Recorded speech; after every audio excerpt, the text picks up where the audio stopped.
नमस्कार साथियों। पिछली क्लास में जब हम गांधी युग पढ़ रहे थे तब उन जो कारक हैं यानी प्रारंभ में उन्हीं बातों पर हमने चर्चा की थी जिनके कारण गांधी जी अंग्रेज़ों के सहयोगी थे। अब हम उन कारणों की चर्चा करेंगे जिनके कारण गांधी जी अंग्रेज़ों के असहयोगी बन गए। तो पिछली क्लास में हमने चंपारण सत्याग्रह, खेड़ा सत्याग्रह, अहमदाबाद मील मजदूर आंदोलन, इन पर चर्चा की थी और अब हम उन विषयों पर चर्चा करेंगे जिनके कारण गांधी जी सहयोगी से असहयोगी बन गए और वही असहयोग आंदोलन के कारण हैं। ठीक है, तो उनमें शुरुआत में सब एक एक घटनाओं के क्रम में हम लें तो सबसे पहले रोलट एक्ट। काल तो वही है, गांधी युग, राष्ट्रीय आंदोलन के अंतर्गत गांधी युग 1919 से 1947। अब इसमें हमें एक एक करके घटनाओं की चर्चा करनी है। तो सबसे पहले रोलट एक्ट, हमें पता होना चाहिए कि रोलट एक्ट क्या है। रोलट एक्ट क्या है? प्रथम विश्व युद्ध की समाप्ति के बाद ब्रिटिश सरकार ने भारत की क्रांतिकारी गतिविधियों पर नियंत्रण लगाने के लिए सिडनी रोलेट न्यायाधीश थे, उनकी अध्यक्षता में एक आयोग गठित किया और सिडनी रोलेट आयोग की सिफारिश पर ही मार्च 1919 में कानून पारित किया। मार्च 1919 में कानून पारित किया जिसके मुताबिक किसी भी भारतीय को बिना किसी सबूत के, मात्र संदेह के आधार पर गिरफ्तार किया जा सकता था। तो चूंकि इस कानून की सिफारिश सिडनी रोलेट ने की थी, इस कारण इसे रोलेट एक्ट कहा जाता है। और चूंकि इस कानून में ये प्रावधान नहीं है कि सबूत, बिना किसी सबूत के किसी को भी गिरफ्तार किया जा सकता था, किसी भी भारतीय को, इस कारण भारतीयों ने इसे काला कानून की संज्ञा दी। और मोतीलाल नेहरू ने इसके संदर्भ में कहा कि ये कानून, इस कानून के संदर्भ में ये बात सही है कि ये न वकील, न अपील, न दलील, कि इसके बारे में कहीं पर भी कोई अपील नहीं की जा सकती, कोई दलील नहीं दी जा सकती, कोई भी अपील नहीं, वकील नहीं रख सकता। तो इसे ही भारतीयों ने काला कानून की संज्ञा दी थी। और इसके विरोध स्वरूप गांधी जी ने आह्वान किया कि 6 अप्रैल को संपूर्ण भारत में हड़ताल रखी जाएगी। तो परिणामतः 6 अप्रैल 1919 को रोलट एक्ट के विरोध में अखिल भारतीय स्तर पर हड़ताल रखी गई, जो अखिल भारतीय स्तर की प्रथम हड़ताल मानी जाती है। और इसका विरोध करते हुए ही 9 अप्रैल 1919 को गांधी जी को बंदी बनाया गया था। तो 6 अप्रैल को इस रोलट एक्ट के विरोध में हड़ताल रखी गई, जो अखिल भारतीय स्तर की प्रथम हड़ताल मानी जाती है, प्रथम बड़ी हड़ताल मानी जाती है। हड़ताल तो पहले जैसे अहमदाबाद मील मजदूर है या और भी थी, लेकिन अखिल भारतीय स्तर पर वो क्षेत्रीय थी, अपने अपने क्षेत्र विशेष तक सीमित थी। ये अखिल भारतीय स्तर की बड़ी हड़ताल मानी जाती है, पहली 6 अप्रैल की। ठीक है, अब दूसरी बड़ी घटना, तो इसके कारण भी गांधी जी अंग्रेजों से इस रोलट एक्ट, क्योंकि गांधी जी ने प्रथम विश्व युद्ध में अंग्रेजों का सहयोग किया था इस उम्मीद पर कि विश्व युद्ध के बाद में कुछ अच्छा मिलेगा, लेकिन अंग्रेजों ने एक ऐसा विधेयक दे दिया जो कि एक प्रकार से काला कानून था। तो परिणामतः गांधी जी अंग्रेजों के विरुद्ध हुए, एक कारण तो ये था। उसके बाद में दूसरी घटना थी जलियांवाला बाग हत्याकांड। जलियांवाला बाग हत्याकांड ये क्या है? देखो, रोलट एक्ट का ही विरोध कर रहे थे पंजाब में 2 प्रसिद्ध नेता, डॉक्टर सतपाल और सैफुद्दीन किचलू। उनको सरकार ने गिरफ्तार कर लिया। तो उनकी गिरफ्तारी के विरोध स्वरूप, डॉक्टर सतपाल और सैफुद्दीन किचलू की गिरफ्तारी के विरोध स्वरूप पंजाब के अमृतसर के जलियांवाला बाग नामक स्थान पर 13 अप्रैल 1919 को 13 अप्रैल 1919 को एक सभा का आयोजन किया गया और शांतिपूर्ण ढंग से चल रही सभा पर जनरल आर डायर, उस समय यहां देखो 2 डायर हैं, एक तो लेफ्टिनेंट गवर्नर थे उस समय पंजाब के, वो तो थे माइकल ओ डायर। तो ये तो है उस समय पंजाब के प्रशासनिक अधिकारी, लेफ्टिनेंट गवर्नर हैं, और जिसने गोली चलाने का आदेश दिया उस समय ऑन स्पॉट वो था general R Dyer. R Dyer. तो जनरल आर डायर ने बिना किसी चेतावनी के शांतिपूर्ण चल रहे सम्मेलन पर गोलियां चलाने का आदेश दे दिया और परिणामतः बड़ी संख्या में लोग मारे गए। सरकारी रिपोर्ट के अनुसार, तो सरकारी रिपोर्ट, आगे हंटर कमेटी का गठन किया था, तो सरकारी रिपोर्ट के अनुसार तो इसमें 379 लोग ही मारे गए थे, लेकिन कांग्रेस की रिपोर्ट के अनुसार इसमें 1000 से ज्यादा लोग मारे गए थे, जबकि सरकारी रिपोर्ट 379 लोग मारे गए थे। तो इस घटना से भी गांधी जी अंग्रेजों के विरुद्ध हुए। इसके बाद में अगली घटना थी एक, इस जलियांवाला बाग की जांच करने के लिए सरकार ने एक कमेटी गठित की, हंटर कमेटी। हंटर कमेटी, अच्छा देखो, हंटर कमीशन है एक 1881-82 में, वो तो है शिक्षा से संबंधित। हंटर कमीशन तो लॉर्ड रिपन के समय में, और हंटर कमेटी का संबंध है, यह है 1919 में। जलियांवाला बाग हत्याकांड की जांच करने के लिए सरकार ने हंटर की अध्यक्षता में एक 8 सदस्यीय कमेटी या आयोग का गठन किया था 7+1, यानी 7 अन्य सदस्य, एक अध्यक्ष। तो अध्यक्ष सहित इसमें 8 सदस्य थे। इन 8 में भी 3 भारतीय थे। इन 8 में भी 3 भारतीय थे।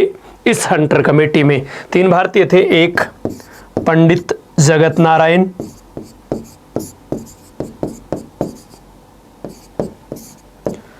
तो 2 चिम्मन सितलवाड़,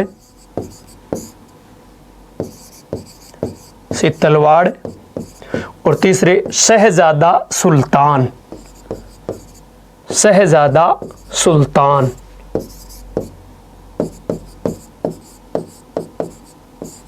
ये 3 भारतीय थे। 8 में से इसमें 3 भारतीय थे, पंडित जगत नारायण, चिमन सितलवाड़ और शहजादा सुल्तान। तो कुल 8 सदस्य थे इसमें। इस हंटर कमेटी ने अपनी रिपोर्ट में जनरल डायर को निर्दोष घोषित कर दिया। तो इससे भी गांधी जी अंग्रेजों के विरुद्ध हुए, जबकि ये दिखती बात थी कि इस हत्याकांड के लिए संपूर्ण रूप से जिम्मेदार आर डायर था, और आर डायर ने एक प्रकार से, इसकी आवश्यकता नहीं थी, यहाँ पर बिना गोलीबारी के भी काम चलाया जा सकता था। तो इनको बाइज्जत बरी कर, एक प्रकार से ये कह सकते हैं कि इनको क्लीन चिट दे दी। तो इससे भी गांधी जी रुष्ट हुए, हंटर कमेटी की रिपोर्ट से भी। अच्छा, इसके अलावा सरकार ने तो हंटर कमेटी का गठन किया है, कांग्रेस ने एक तहकीकात कमेटी गठित की थी इस जलियांवाला बाग हत्याकांड की जांच के लिए। तहकीकात कमेटी, जिसे मदन मोहन मालवीय समिति भी कहा जाता है, क्योंकि मदन मोहन मालवीय की अध्यक्षता में, MMM मदन मोहन मालवीय। तो तहकीकात समिति किसकी अध्यक्षता में? मदन मोहन मालवीय। 1919 में ही मदन मोहन मालवीय की अध्यक्षता में।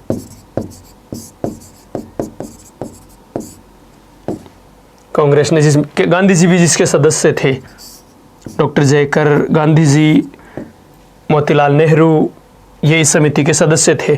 तो हमें अध्यक्ष याद रखना है, किसकी अध्यक्षता में तहकीकात समिति जलियांवाला बाग के लिए? कांग्रेस ने मदन मोहन मालवीय की अध्यक्षता में, जबकि सरकार ने हंटर कमेटी का गठन किया था। ठीक है।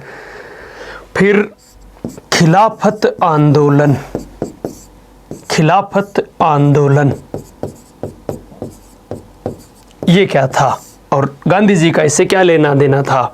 देखो, पहले तो खिलाफत आंदोलन है क्या, पहले हमें यह सुनना है कि तुर्की के खलीफा पद को बनाए रखने के लिए, तुर्की के खलीफा पद और उसके सम्मान को बनाए रखने के लिए भारतीय मुसलमानों द्वारा जो आंदोलन चलाया गया वो था खिलाफत आंदोलन।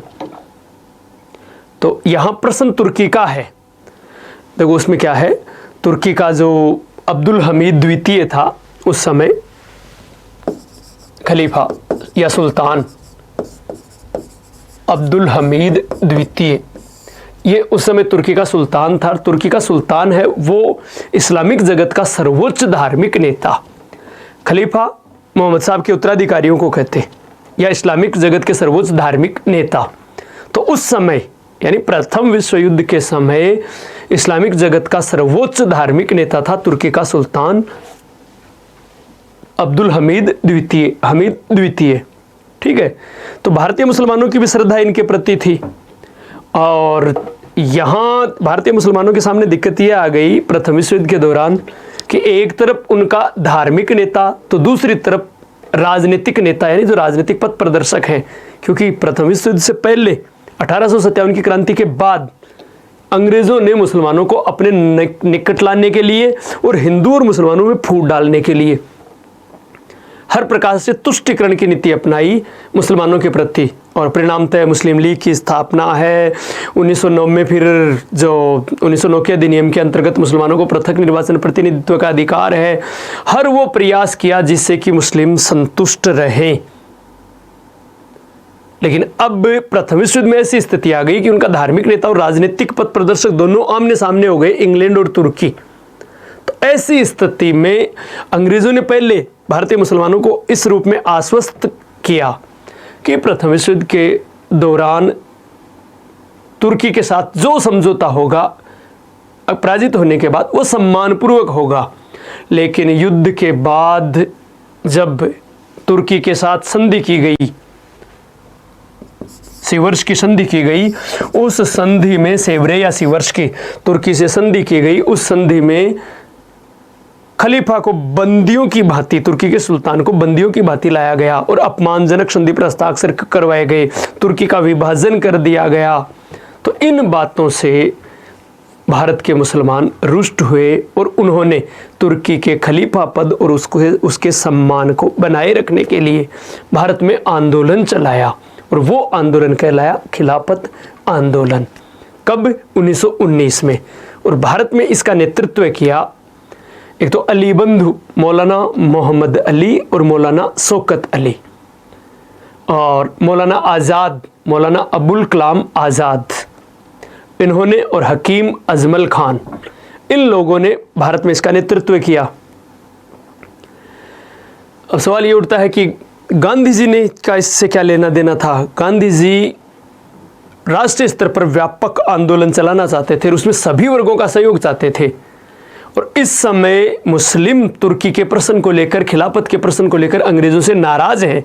तो अगर गांधी जी उनका समर्थन करते हैं उस प्रश्न पर, खिलाफत के प्रश्न पर, तो मुस्लिम राष्ट्रीय आंदोलन में सहयोग करेंगे, असहयोग आंदोलन में गांधी जी का सहयोग करेंगे, बढ़ चढ़कर भाग लेंगे, क्योंकि दोनों ही किसके विरुद्ध है? अंग्रेजों के विरुद्ध। इसलिए दोनों को मिलाने का काम किया गांधी जी ने। और परिणामतः खिलाफत कमेटी की जो दिल्ली में मीटिंग हुई, बैठक हुई 24 नवंबर 1919 को, उसकी अध्यक्षता भी गांधी जी ने की थी। खिलाफत कमेटी का जो अधिवेशन हुआ, उस अधिवेशन की अध्यक्षता भी गांधी जी ने की थी। ठीक है, चलो खैर, अब असहयोग आंदोलन की चर्चा करें हम, उससे पहले इन बातों को लिख लें हम एक एक करके पहले, और फिर आगे बढ़े। तो आप लिख लीजिए, पहले हेडिंग लिख लीजिए रोलट एक्ट। रोलट एक्ट, और रोलट एक्ट के बारे में लिखिए, न्यायाधीश सिडनी रोलेट की सिफारिश पर, न्यायाधीश सिडनी रोलेट की सिफारिश पर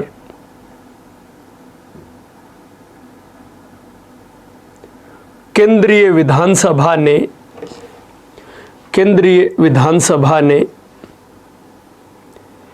1919 में,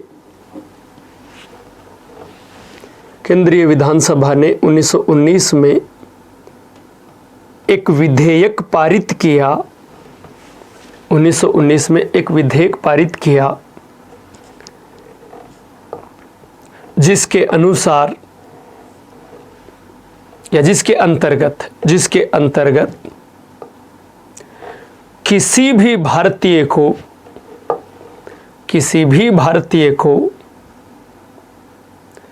बिना किसी सबूत के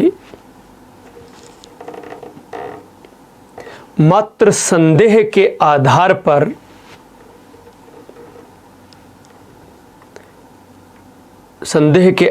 पर गिरफ्तार किया जा सकता था। गिरफ्तार किया जा सकता था।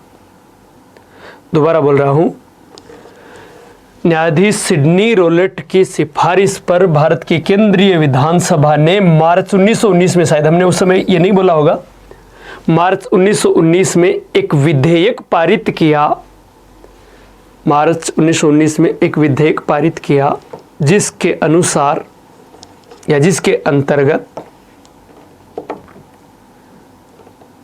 किसी भी भारतीय को बिना किसी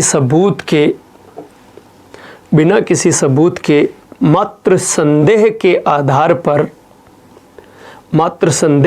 आधार पर गिरफ्तार किया जा सकता था, मात्र संदेह के आधार पर गिरफ्तार किया जा सकता था। भारतीयों ने इसे काला कानून की संज्ञा दी थी, भारतीयों ने इसे काला कानून की संज्ञा दी थी। इस कानून का मुख्य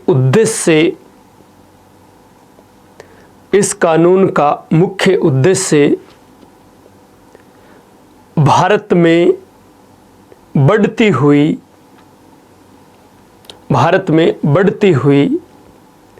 क्रांतिकारी गतिविधियों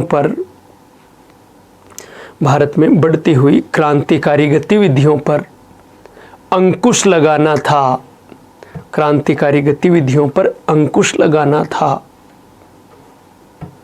लिख लिया। इस कानून की अवधि 3 वर्ष के लिए थी, या यह कानून 3 वर्ष के लिए लागू किया गया था। इस कानून के संदर्भ में मोतीलाल नेहरू का कथन है, डेश लगाकर इन्वर्टेड कोमा में लिख लो, न वकील, न अपील, न दलील, न वकील, न अपील, न दलील। लिख लिया। आगे लिखो, इस रोलट एक्ट के विरोध स्वरूप या विरोध में गांधी जी ने, इस रोलट एक्ट के विरोध में गांधी जी ने 6 अप्रैल 1919 को 6 अप्रैल 1919 को हड़ताल का आयोजन किया। 6 अप्रैल 1919 को हड़ताल का आयोजन किया, जो अखिल भारतीय स्तर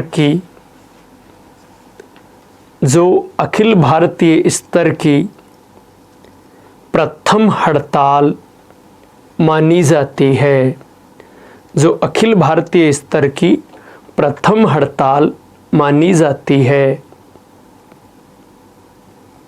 लिख लिया। आगे लिखो,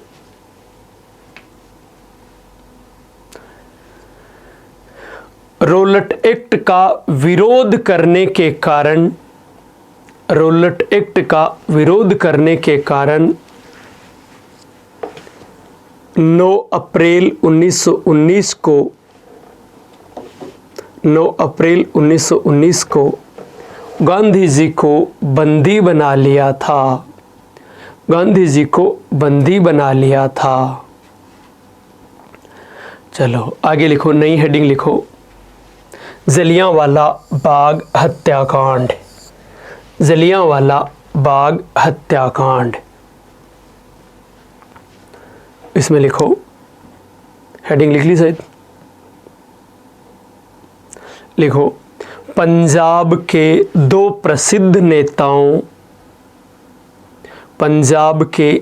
प्रसिद्ध नेताओं डॉक्टर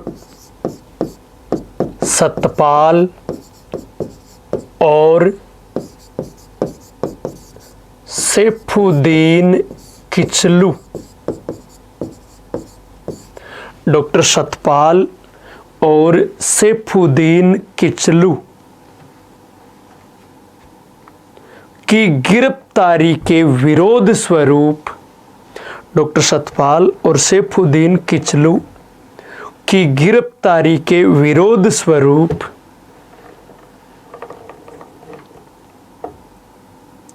पंजाब के अमृतसर के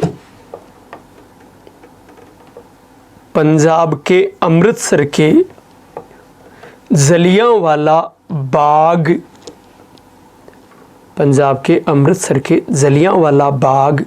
नामक स्थान पर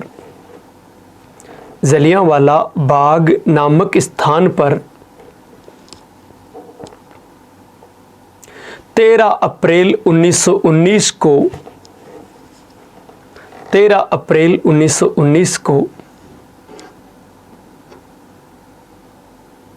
एक सभा का आयोजन किया गया।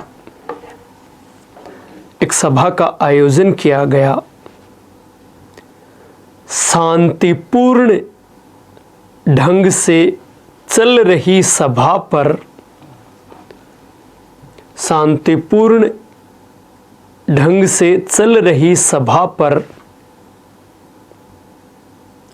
अंग्रेज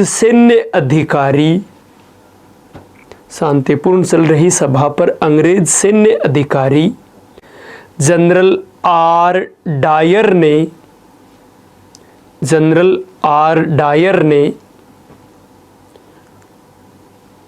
गोलियां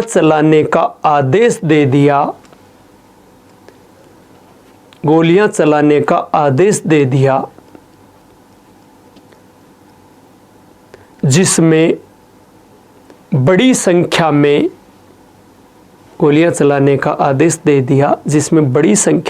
लोग मारे गए।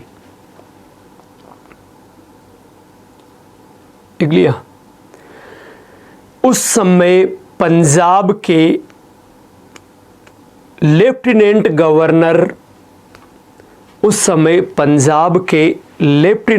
गवर्नर माइकल ओ डायर थे। लिख लिया? आगे लिखो। सरकारी रिपोर्ट के अनुसार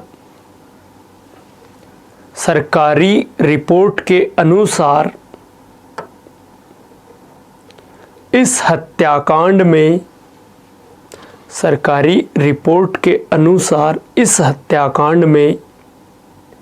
379 लोग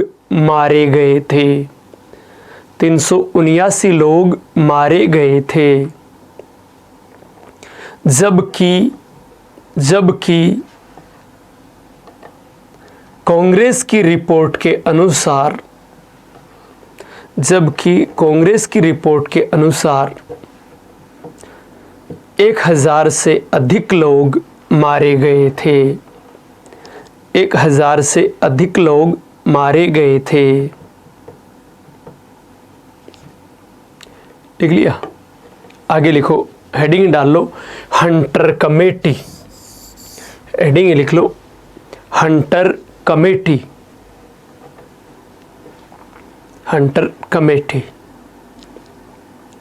इसमें लिखो हंटर कमेटी वाले में, जलियांवाला बाग हत्याकांड की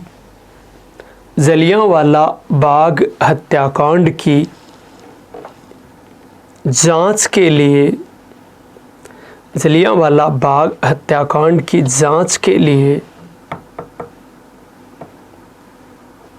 सरकार ने 1919 में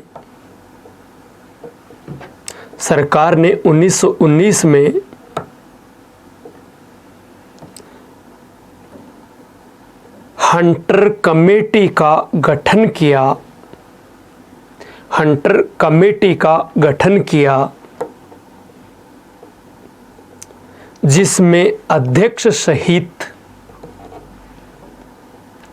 जिसमें हंटर सहित कुल 8 सदस्य थे। लिख लिया? जिनमें 3 भारतीय सदस्य भी थे, जिनमें 3 भारतीय सदस्य भी थे। और 3 भारतीय सदस्यों के नाम लिख लो डैश लगाकर। नंबर 1 पंडित जगत नारायण, पंडित जगत नारायण। Number 2 Chiman Setalvad, number 2 Chiman Setalvad. और नंबर 3 शहजादा सुल्तान।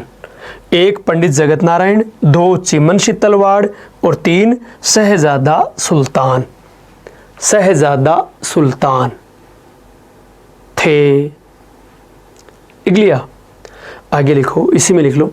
हंटर कमेटी ने जनरल डायर को, हंटर कमेटी ने जनरल डायर को निर्दोष घोषित किया था, जनरल डायर को निर्दोष घोषित किया था। तो ब्रिटेन की संसद ने भी जनरल डायर का सम्मान किया और उसे सोल्ड ऑफ ऑनर ने सम्मान की तलवार प्रदान की। और वहाँ के एक अखबार मॉर्निंग पोस्ट ने तो उनके सम्मान में काफ़ी कुछ कहा और उन्हें राशि एकत्रित करके भी, काफ़ी राशि एकत्रित करके भी दी। चलो खैर, आगे लिखो। एक तहकीकात कमेटी, हेडिंग डाल लो तहकीकात कमेटी। लिखो, कांग्रेस ने जलियांवाला बाग हत्याकांड की,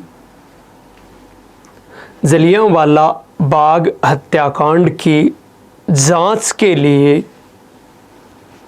जलियांवाला बाग हत्याकांड की जांच के लिए मदन मोहन मालवीय की अध्यक्षता में, मदन मोहन मालवीय की अध्यक्षता में एक समिति का गठन किया। मदन मोहन मालवीय की अध्यक्षता में एक समिति का गठन किया, जिसे समिति का गठन किया जिसे तहकीकात समिति, जिसे तहकीकात समिति या मालवीय समिति, तहकीकात समिति या मालवीय समिति कहा गया है। लिख लिया? आगे लिखो, हेडिंग डाल लो खिलाफत आंदोलन, खिलाफत आंदोलन। और इसमें लिखो, खिलाफत आंदोलन में लिखो, तुर्की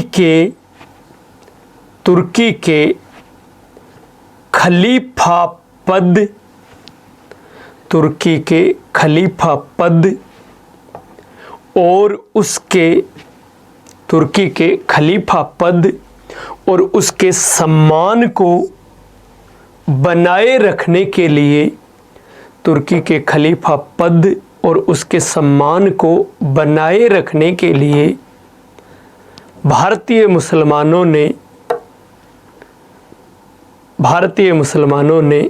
1919 में अंग्रेज़ों के विरुद्ध एक आंदोलन चलाया, अंग्रेज़ों के विरुद्ध एक आंदोलन चलाया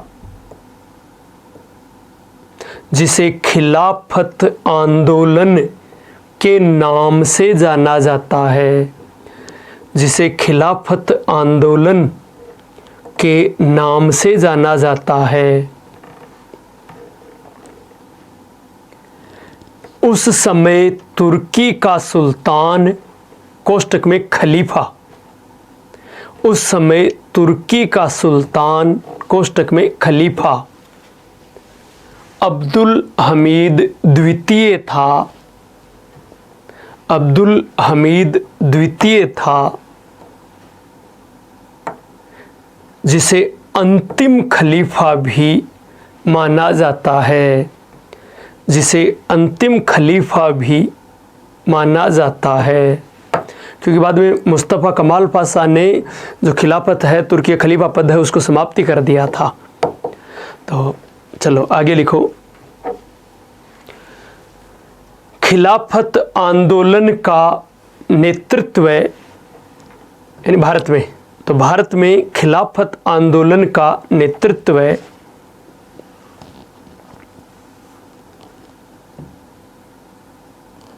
मौलाना मोहम्मद अली, मौलाना मोहम्मद अली कोमा लगाकर शौकत अली, शौकत अली कोमा मौलाना अब्बुल कलाम आज़ाद, अब्बुल कलाम आज़ाद कोमा हकीम अजमल खान आदि ने किया था, हकीम अजमल खान आदि ने किया था।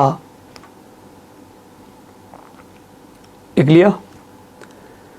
मौलाना, आगे लिखना है, मौलाना मोहम्मद अली और शौकत अली, मौलाना मोहम्मद अली और शौकत अली, कोष्टक में लिख लो अली बंधु, कोष्टक में अली बंधु, क्योंकि इन दोनों को अली बंधु नाम से जाना जाता था, तो अली बंधु, मौलाना मोहम्मद अली और शौकत अली, कोष्टक में अली बंधु ने अपने समाचार पत्र, अली बंधुओं ने अपने समाचार पत्र कॉमरेड के माध्यम से, तो अली बंधुओं का था कॉमरेड मोहम्मद अली का, तो अली बंधुओं ने या मौलाना मोहम्मद अली और शौकत अली ने अपने समाचार पत्र कॉमरेड के माध्यम से तथा मौलाना आज़ाद ने, मौलाना आज़ाद ने अपने समाचार पत्र अल हिलाल, अपने समाचार पत्र अल हिलाल, अल हिलाल के माध्यम से, अल हिलाल के माध्यम से इस आंदोलन का प्रचार प्रसार किया था, इस आंदोलन का प्रचार प्रसार किया था। तो कॉमरेड तो किन का है? अली बंधुओं का, मोहम्मद अली और शौकत अली का, और अली लाल किन का है? मौलाना अबुल कलाम आज़ाद का। ठीक है, चलो आगे लिखो, अगली बात लिखो। 17 अक्टूबर 1919 को, 17 अक्टूबर 1919 को खिलाफत दिवस मनाया गया, खिलाफत दिवस मनाया गया और 24 नवंबर 1919 को खिलाफत कमेटी की, 24 नवंबर 1919 को खिलाफत कमेटी की दिल्ली में बैठक हुई, दिल्ली में बैठक हुई जिसकी अध्यक्षता महात्मा गांधी ने की थी, जिसकी अध्यक्षता महात्मा गांधी ने की थी। तो ये कारण थे असहयोग आंदोलन के, कि इन कारणों से, क्योंकि ये तो अब अवसर मिल गया कि भाई सभी का सहयोग लिया जा सकता है, और ये कारण बन रहे थे सहयोगी से असहयोगी होने के, या फिर असहयोग आंदोलन के कारण बन रहे थे। तो अब अपनी हेडिंग ही रहेगी असहयोग आंदोलन, हेडिंग लिख लो असहयोग आंदोलन।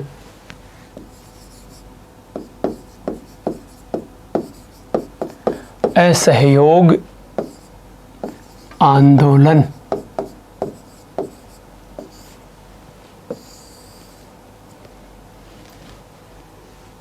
असहयोग आंदोलन। अब देखो, पहले समझना है थोड़ा सा असहयोग आंदोलन कि यद्यपि असहयोग गांधी जी ने 1 अगस्त को ही प्रारंभ कर दिया था, 1 अगस्त 1920 को ही, ये आंदोलन प्रारंभ, तो आंदोलन प्रारंभ हो गया 1 अगस्त 1920 को, और इसी दिन बाल गंगाधर तिलक की मृत्यु हुई थी।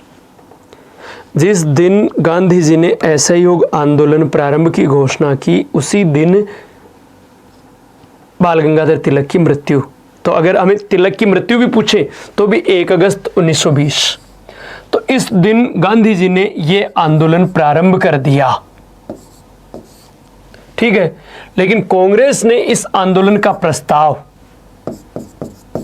पहले तो सितंबर 1920 में एक विशेष अधिवेशन, जो कांग्रेस का दूसरा विशेष अधिवेशन था, पहला तो 1918 में था, अब दूसरा विशेष अधिवेशन है, 3 ही विशेष अधिवेशन होते हैं, तो ये दूसरा सितंबर 1920 में दूसरा अधिवेशन है कलकत्ता में,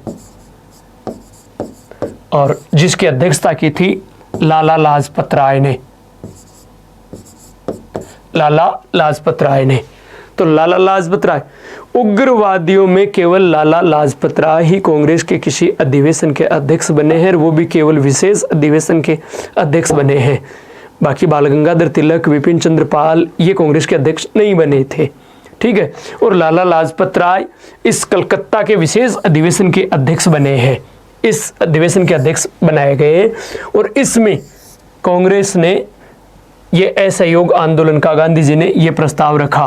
हालांकि इस प्रस्ताव का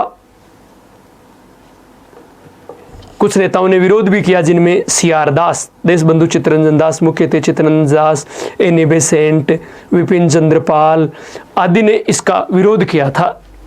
मोहम्मद अली जिन्ना, इन्होंने विरोध भी किया था इस प्रस्ताव का। तो इस सितंबर 1920 के कलकत्ता के विशेष अधिवेशन में असहयोग का प्रस्ताव प्रस्तुत किया गया, और फिर नियमित अधिवेशन, क्योंकि हमेशा जो नियमित अधिवेशन होता है वो दिसंबर में, तो दिसंबर 1920 में कांग्रेस का नियमित अधिवेशन हुआ नागपुर में। नियमित अधिवेशन हुआ नागपुर में। इस नागपुर अधिवेशन की अध्यक्षता की थी विजय राघवाचारी।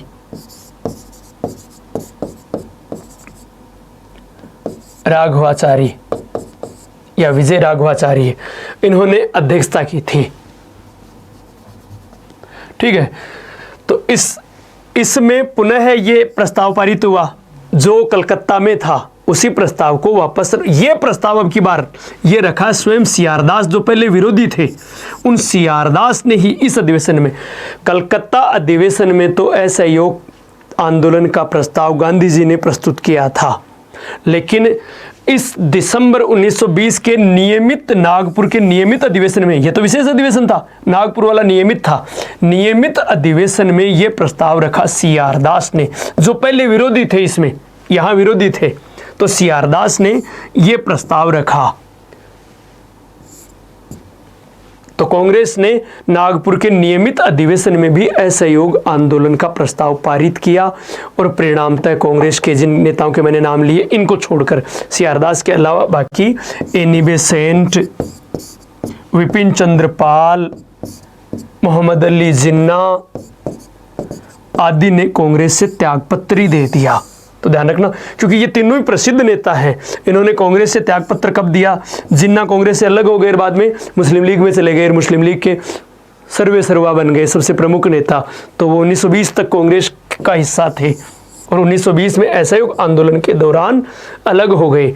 एनी बेसेंट कांग्रेस के 1917 के अधिवेशन की अध्यक्षता भी की थी, और अब असहयोग आंदोलन के दौरान अलग हो गई, और विपिन चंद्र पाल भी अब कांग्रेस से अलग हो गए।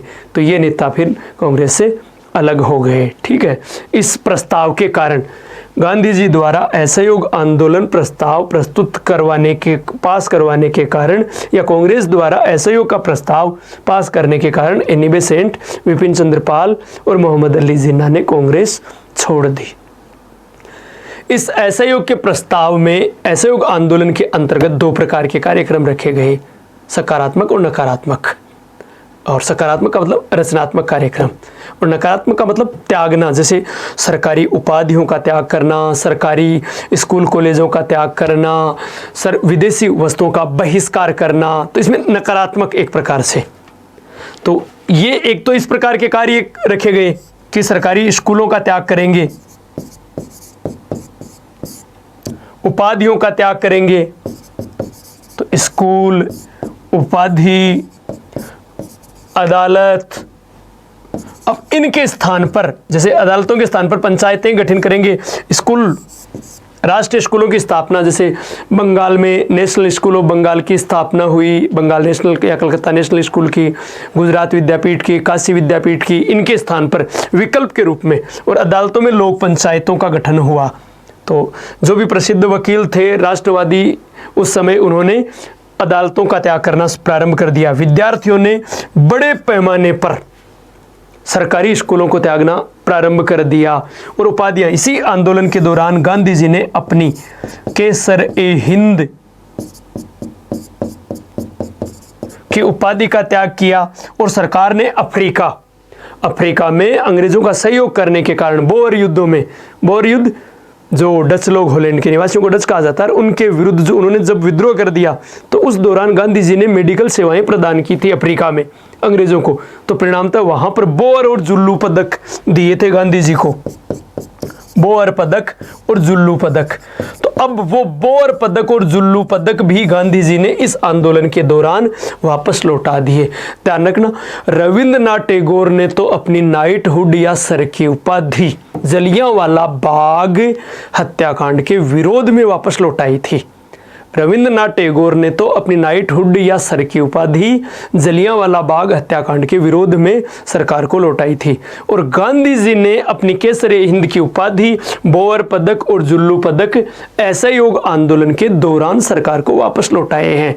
और इसी दौरान जमनालाल बजाज ने अपनी राय बहादुर की उपाधि, जो उनको प्रदान थी, वो राय बहादुर की उपाधि लौटा दी थी।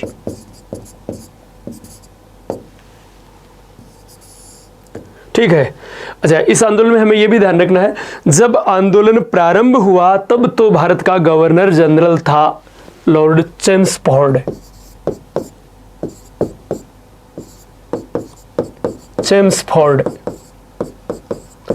और समाप्त हुआ तो 1921 में, बाद में इसमें बन गया रेडिंग, लॉर्ड रेडिंग। तो असहयोग आंदोलन के दौरान दो गवर्नर जनरल हैं। प्रारंभ हुआ तब तो कौन है? Lord Chelmsford.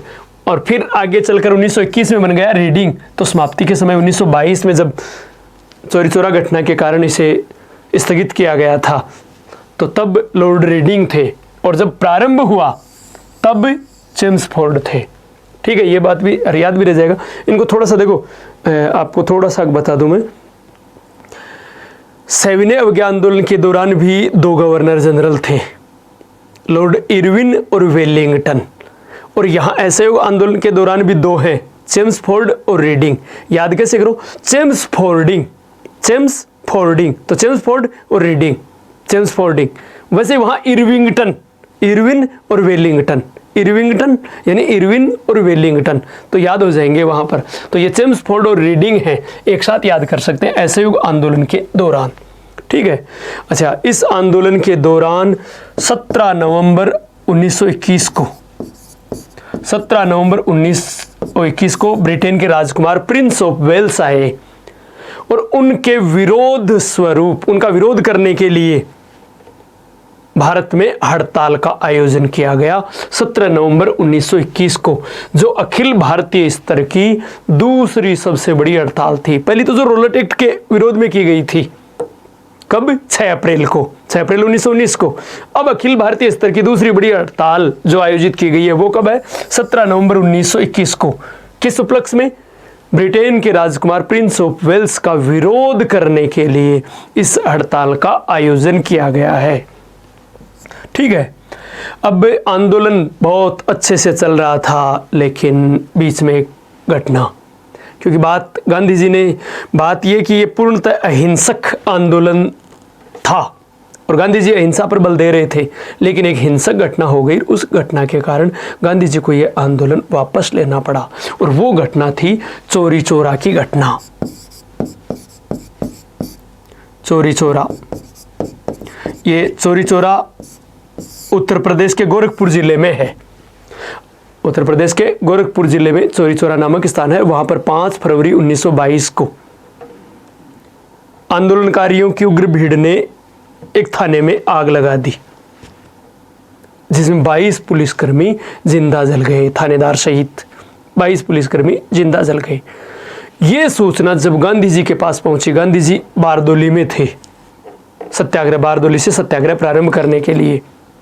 तो बारदोली में जब ये पहुंची तो 12 फरवरी 1922 को बारदोली कार्य कांग्रेस, बारदोली की जो कांग्रेस वर्किंग कमेटी की बैठक है उसमें स्थगित करने का निर्णय ले लिया गया।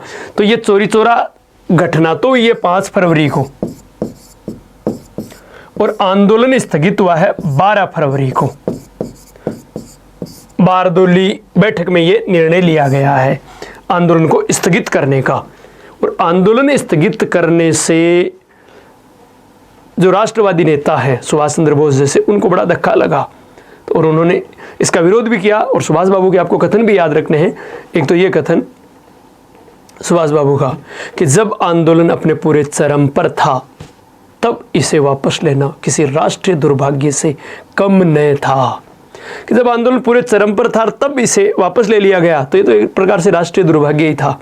इसके अलावा सुभाष बाबू का इस आंदोलन के संदर्भ में एक और कथन है कि 1 वर्ष में स्वराज्य की घोषणा न केवल अविवेकपूर्ण बल्कि बालक सदृश घोषणा है। तो ध्यान रखना, गांधी जी ने 1 वर्ष में स्वराज्य प्राप्ति का आश्वासन किस आंदोलन के दौरान दिया? ऐसे आंदोलन के दौरान कि 1 वर्ष के भीतर भीतर स्वराज्य मिल जाएगा। तो सुभाष बाबू ने इसकी समाप्ति पर यह भी कहा कि 1 वर्ष में स्वराज्य की घोषणा केवल अविवेकपूर्ण घोषणा है। तो यह न केवल अविवेकपूर्ण घोषणा है बल्कि ये एक प्रकार से बालकों जैसी घोषणा है। और मोतीलाल नेहरू ने भी इसके संदर्भ में कहा था कि किसी एक स्थान के पाप का दंड पूरे देश को देना कहां तक न्यायोचित है। इसके अलावा उन्होंने इसे आगे बढ़ाते हुए कहा, ठीक है, उसी प्रकार है जैसे कन्याकुमारी के किसी गांव में कोई घटना हो और उसकी प्रतिक्रिया या उसकी सजा हिमालय के किसी गांव को दी जाए। तो हमें आगे चर्चा करें उससे पहले ये लिख लें। तो आप लिखो, हेडिंग डाल लो असहयोग आंदोलन। हेडिंग रहेगी अपनी असहयोग आंदोलन। और लिखो, आप लिखो, गांधी जी ने 1 अगस्त 1920 को 1 अगस्त 1920 को असहयोग आंदोलन प्रारंभ किया। 1 अगस्त 1920 को असहयोग आंदोलन प्रारंभ किया। कोष्टक में लिख लो या नोट लगा कर लिख लो, इसी दिन तिलक की मृत्यु हुई थी। इसी दिन तिलक की मृत्यु हुई थी। लिख लिया, इसी दिन तिलक की मृत्यु हुई थी। चलो आगे लिखो, सितंबर 1920 के कलकत्ता के विशेष अधिवेशन में, सितंबर 1920 के कलकत्ता के विशेष अधिवेशन में, कलकत्ता के विशेष अधिवेशन में कांग्रेस ने, कलकत्ता के विशेष अधिवेशन में कांग्रेस ने असहयोग का प्रस्ताव पारित किया।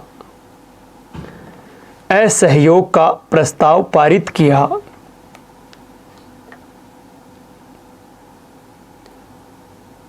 इस विशेष अधिवेशन की अध्यक्षता, इस विशेष अधिवेशन की अध्यक्षता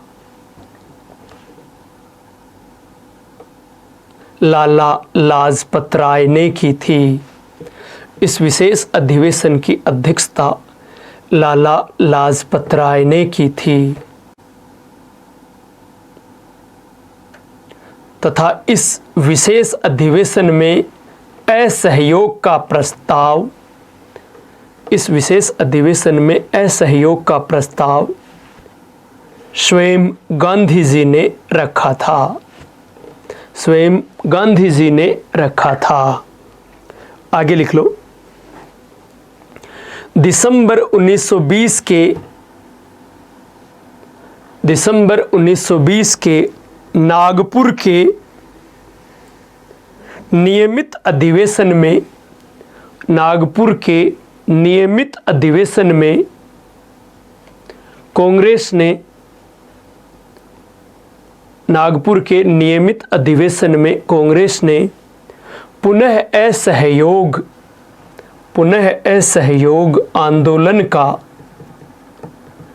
असहयोग आंदोलन का प्रस्ताव पारित किया।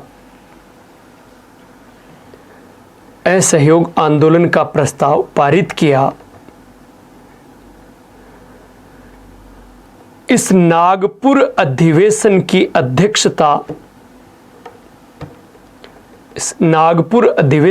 अध्यक्षता विजय राघवाचारी ने की थी तथा इस अधिवेशन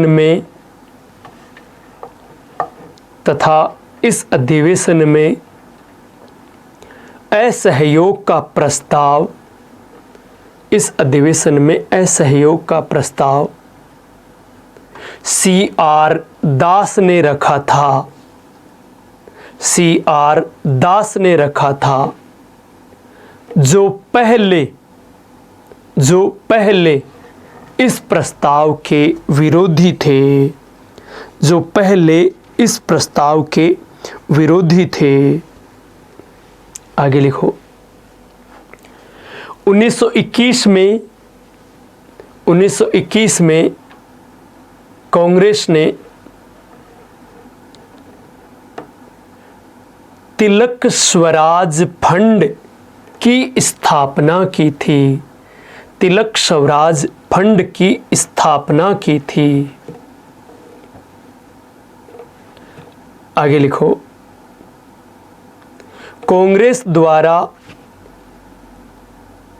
असहयोग आंदोलन का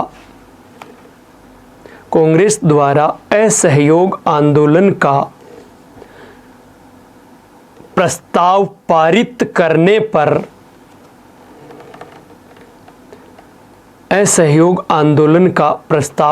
करने पर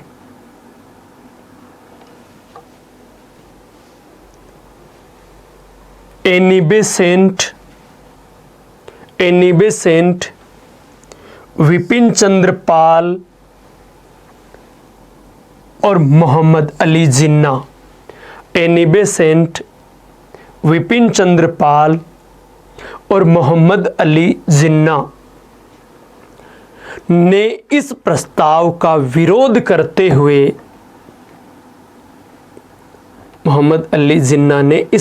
का विरोध करते हुए कांग्रेस से त्यागपत्र दे दिया।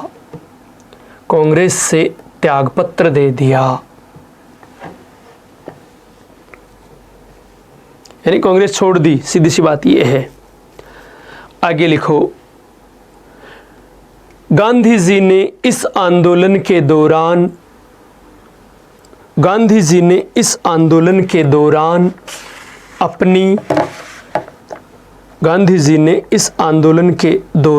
अपनी केसर-ए-हिंद की उपाधि ये प्रथम विश्व युद्ध में अंग्रेजों का सहयोग करने के कारण अंग्रेजों ने दी थी। तो केसर-ए-हिंद की उपाधि कोमा लगाकर बोअर पदक और जुल्लू पदक सरकार को लौटा दिए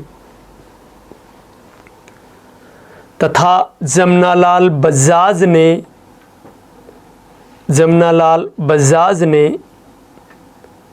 अपनी राय बहादुर की उपाधि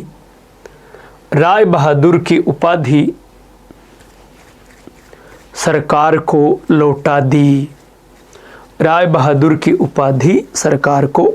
दी। लिख लिया? आगे लिखो।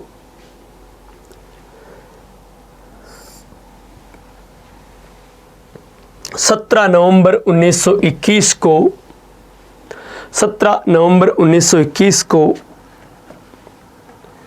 ब्रिटेन के राजकुमार 17 नवंबर 1921 को ब्रिटेन के राजकुमार प्रिंस ऑफ वेल्स के भारत आगमन पर प्रिंस ऑफ वेल्स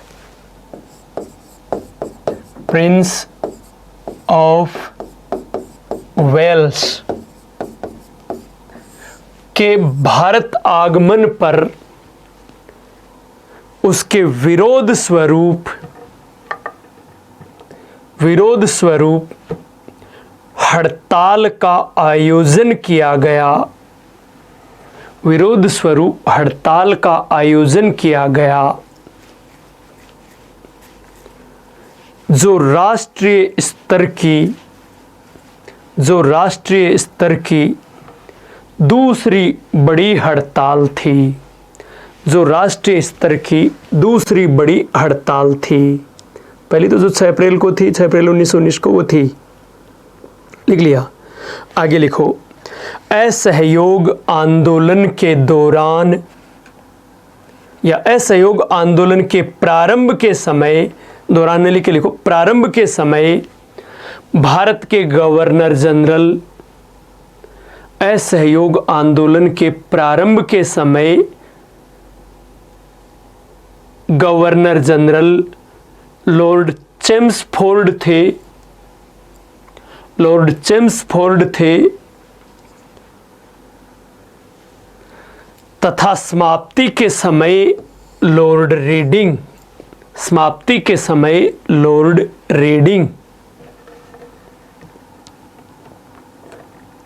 आगे लिखो, अब एक हेडिंग डाल लो, चोरी चोरा घटना।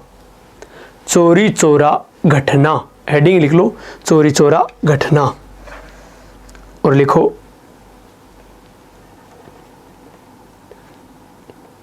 हेडिंग लिख ली। लिखो 5 फरवरी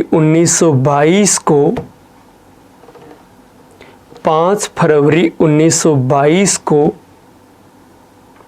उत्तर प्रदेश के गोरखपुर जिले के चोरी चोरा नामक स्थान पर, गोरखपुर जिले के चोरी चोरा नामक स्थान पर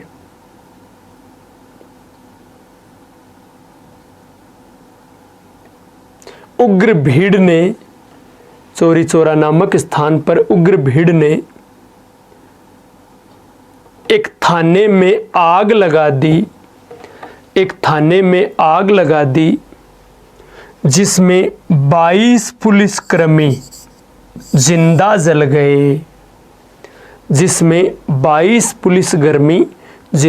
गए। इस घटना को चोरी चोरा कांड या चोरी चोरा हत्याकांड के नाम से जाना जाता है। चोरी चोरा हत्याकांड के नाम से जाना जाता है। इस घटना से आहत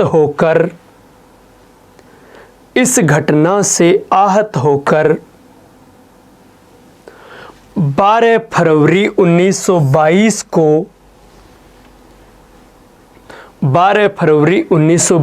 को बारदोली की बैठक में गांधी जी ने असहयोग आंदोलन को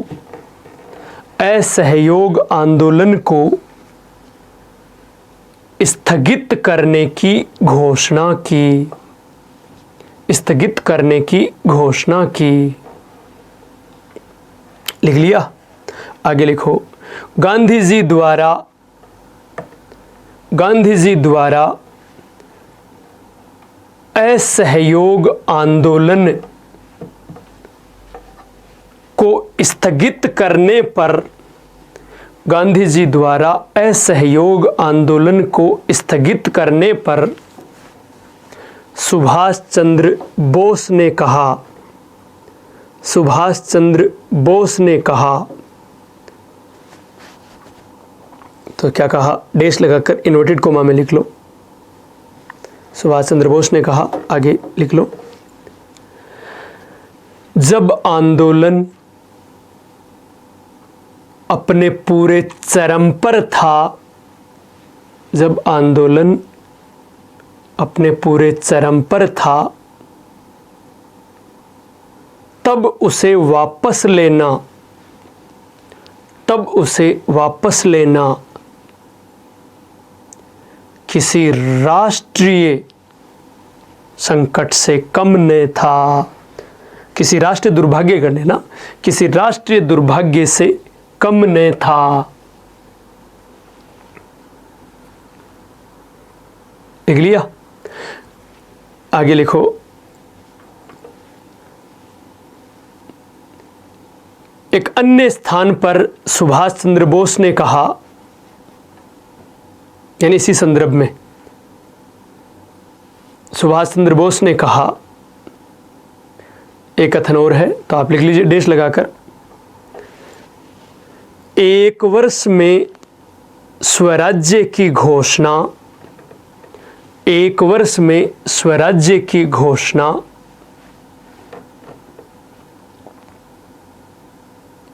न केवल अविवेकपूर्ण, न केवल अविवेकपूर्ण बल्कि बालकों जैसी घोषणा है, बल्कि बालकों जैसी घोषणा है। अब लिख लो, मोतीलाल नेहरू ने कहा, मोतीलाल नेहरू ने कहा,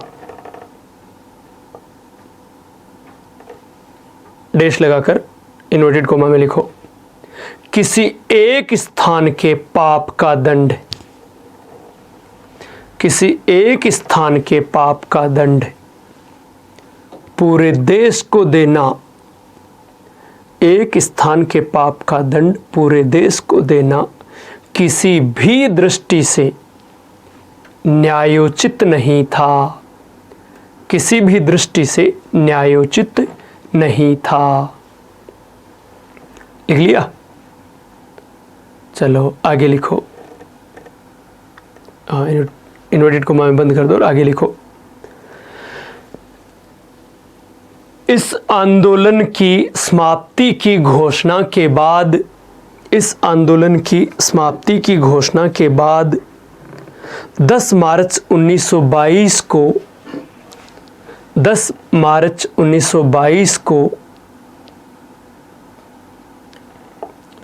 गांधी जी को बंदी बना लिया गया, गांधी जी को बंदी बना लिया गया और न्यायाधीश ब्रूमफील्ड ने, न्यायाधीश ब्रूमफील्ड ने उन्हें 6 वर्ष के कारावास की सजा सुनाई, 6 वर्ष के कारावास की सजा सुनाई।